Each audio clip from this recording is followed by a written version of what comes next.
Chapter 1. Fear Nothing. What a ridiculous sight I must look! Lady Edith plucked fretfully at the webbing holding her down securely on the hospital bed. I don't know why I allowed myself to be talked into posing on this tractor equipment or whatever it is they call it. What will all my friends think when they see me in the papers? Especially that awful Muriel Fox Cuddles. I shall be a laughing-stock. Traction, I believe, is the term, my dear, corrected her husband, his head buried in the Farmers' and Landowners' Gazette. Supposed to relieve tension, so they tell me. Well, it's not relieving my tension. Lady Edith tried to wriggle into a more comfortable position without much success. Draped over a more accommodating visitor's chair, her husband, Lord Beddington, was sunk in his own gloomy thoughts. Nor mine. I see land prices are going down again. Land prices? That's all you ever think about, Henry. Oh, do stop reading that wretched paper when you can see I'm suffering so. I feel like a turkey trussed up for Christmas. She sighed plaintively. It isn't as if I've got anything wrong with me.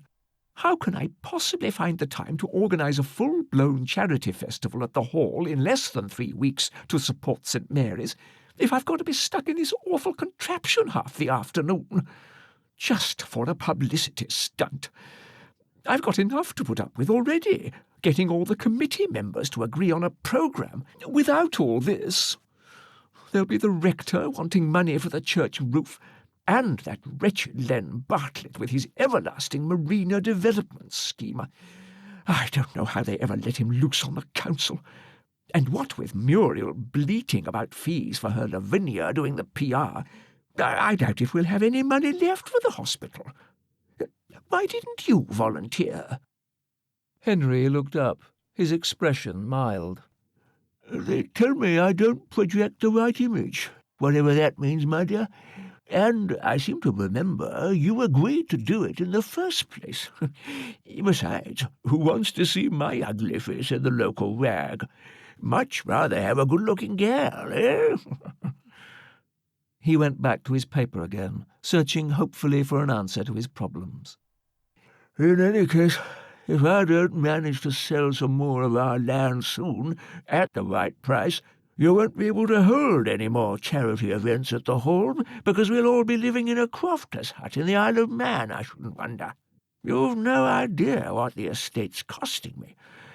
I blame the government. All they care about are getting votes.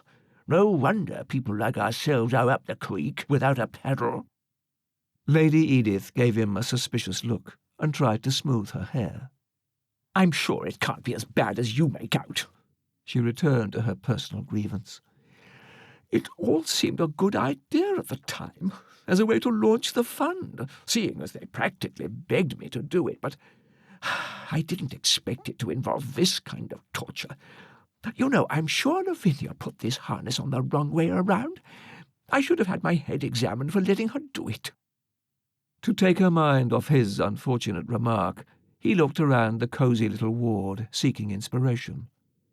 Carefully averting his eyes from successive efforts to disguise the unmistakable architecture of a former Victorian workhouse, he argued loyally.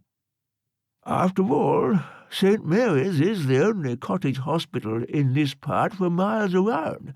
Where else would the people go if the blasted ministry has its way and closes it down? It's got all the facilities you need, and some of the finest equipment available. Look at this traction bed, for example. Well, perhaps not just now, he added hastily.